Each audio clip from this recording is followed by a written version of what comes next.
Hello दोस्तों, आज की हम क्लास में देखेंगे graphical representation of equations of motion, graphical derivations of equations of motion, जो कि हमारा पिछले क्लास में ये पार्ट रह रहा था। तो इस पार्ट में हम उसको ज़रा देखेंगे कि कैसे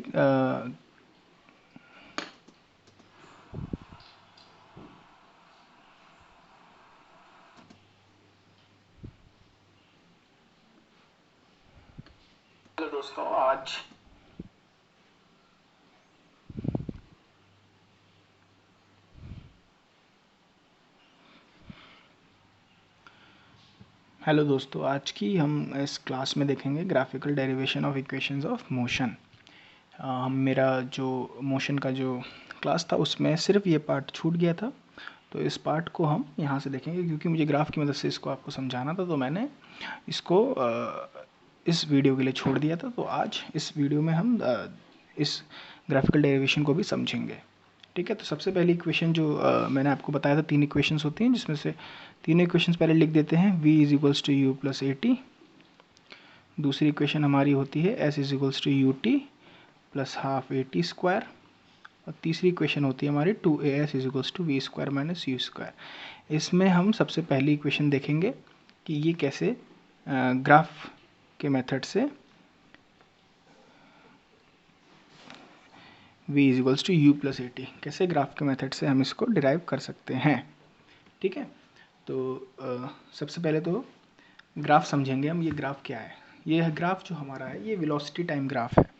वेलोसिटी टाइम ग्राफ क्या होता है, जिसमें आपका वाई एक्सिस नॉर्मल ग्राफ है एक्स वाई का, जिसमें वाई एक्सिस आपका वेलोसिटी से डिनोट होगा और एक्स एक्सिस आपका टाइम से डिनोट होगा। इस ग्राफ में दो तीन चीज़ें मैं आपको बता दूं। सबसे पहली चीज़ तो ये है कि इस ग्राफ में जो ऑब्जेक्ट है वो ए पॉइंट से बी पॉइंट तक गया है। ठीक है, तो जब वो ए पॉइंट पे था तो उसका वेलोसिटी इनिशियल था, जो जिसको हमने यू से डिनोट करा है। और जब वो बी पॉइंट पे पहुंचा तब उसकी जो वेलोसिटी थी वो v थी, फाइनल वेलोसिटी, जिसको हम v से रिप्रेजेंट करते हैं।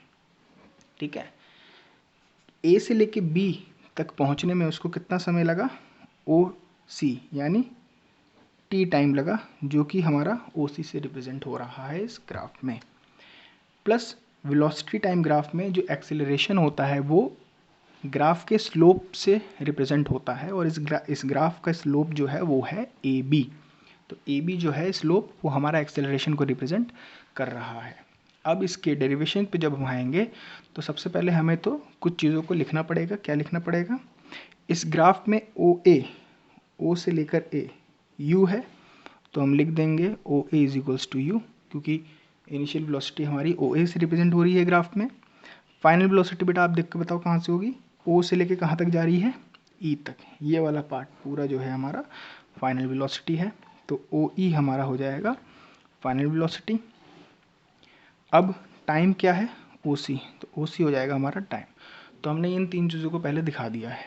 अब ये जो ओ ए है ये सी डी के बराबर होगा। क्यों होगा? क्योंकि हमने यहाँ पे पैरेलल लाइंस ड्रॉ करी हैं ग्राफ के मेथड में। ये रेक्टेंगल जैसा है और रेक्टेंगल की अपोजिट साइड्स इक्वल होती हैं। ओ ए बराबर होगा सी डी के, तो यू सी डी के भी बराबर हो सकता है।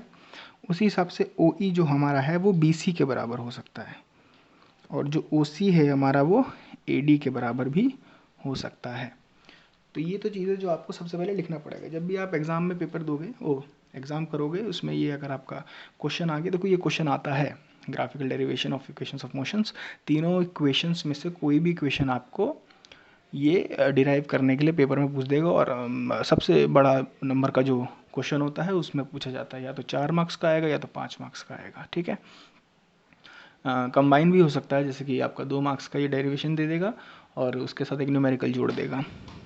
ये सबसे पहले हमने यहाँ पे बता दिया कि u क्या है ग्राफ में, v क्या है ग्राफ में, और t क्या है ग्राफ में। अब हम जब देखेंगे यहाँ पे जो ये हमारा BC पोर्शन है, ये किसके बराबर है?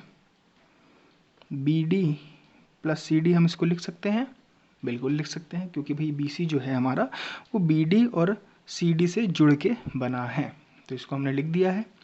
अब यहाँ पे हम देखेंगे कि जो हमारा BC है वो तो V के बराबर है। BC जो है हमारा वो V के बराबर है, और ओ ए जो है हमारा वो हमारा यू के बराबर है, ओ ए जो है हमारा यू के बराबर है, और ओ ए सी डी के भी बराबर है, ओ ए सी डी के भी बराबर है। तो हम इस बी सी को और कैसे लिख सकते हैं, हम लिख सकते हैं बी सी की जगह हमने वी लिख दिया, बी डी की जगह हमने लिख दिया है आपका कुछ नहीं, क्योंकि अभी उसको कुछ रिप्रेजेंट नहीं करेंगे, सी डी की जगह हमने लिख दिया यू। तो एक चीज़ हमारी ये क्लियर हुई कि जो फाइनल वेलोसिटी है वो बी डी प्लस यू है हमारी।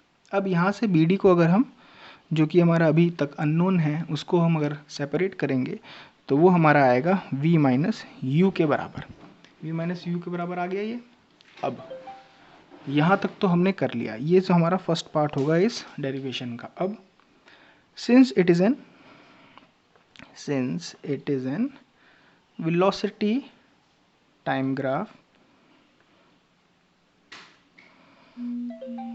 therefore acceleration is represented by slope। Slope के द्वारा एक्सेलरेशन रिप्रेजेंट होता है वेलोसिटी टाइम ग्राफ में, ये बात हमेशा याद रखिएगा। अब स्लोप यहाँ पे ए बी है, तो वही हमारा ये जो स्लोप है यही हमारा एक्सेलरेशन रिप्रेजेंट करेगा। तो एक्सेलरेशन वेलोसिटी टाइम ग्राफ में एक्सेलरेशन यानी स्लोप को हम कैसे दिखाते हैं, उसके कोरस्पॉन्डिंग जो साइड्स हैं यानी b D upon a d हमारा हो जाएगा एक्सेलरेशन। ठीक है, ये तो हो गया हमारा इतना पार्ट। अब हमको ये पता है कि जो ए डी है वो हमारा टाइम के बराबर है, ए डी जो है हमारा टाइम के बराबर। तो अगर मैं इसको लिखना चाहूँ तो मैं इसको ऐसे भी लिख सकता हूँ, A is equals to B D upon T. ठीक है, A is equals to B D upon T, ये भी लिख दिया मैंने अब इसको। अब बी डी हमारा जो अननोन है वो हमने यहाँ फाइंड कर रखा है, उसकी वैल्यू क्या है v माइनस यू। तो हम नेक्स्ट में उसको पुट कर देंगे, a is equals to B d की वैल्यू पुट कर देंगे तो हो जाएगा v minus u upon t. ओहो, पेन तो हो गया ख़त्म, चलो कोई नहीं, पेंसिल से लिखते हैं अब तक।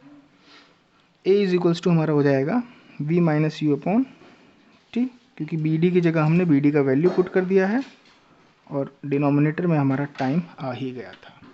अब जब हम इसको टाइम को डिनोमिनेटर से हटाएंगे और लेफ्ट हैंड साइड में एक्सेलरेशन के पास ले जाएंगे तो एक्सेलरेशन से मल्टीप्लाई हो जाएगा। तो ये कुछ ऐसे हो जाएगा, a into t is equals to v minus u. और अगर हम इसको देखें कि हमारी जो इक्वेशन की तरह ये दिखे तो कैसे दिखेगा, हमें v को सेपरेट करना पड़ेगा, यानी v को हम राइट हैंड साइड पे ही छोड़ देते हैं, u को उधर ले आते हैं, तो ये बन जाएगा ए टी प्लस यू। और ये कुछ नहीं है, हमारी पहली इक्वेशन ही है, v is equals to u plus a t. तो ये हमने ग्राफ की मदद से पहली इक्वेशन को डिराइव कर लिया है। ठीक है, ये पूरा जो है आप डेरिवेशन में इस पूरे कंटेंट को लिखेंगे तभी आपको पूरे मार्क्स मिलेंगे। ठीक है, तो ये तो होगी हमारी भाई पहली इक्वेशन का ग्राफिकल डेरिवेशन। ठीक है, थैंक यू।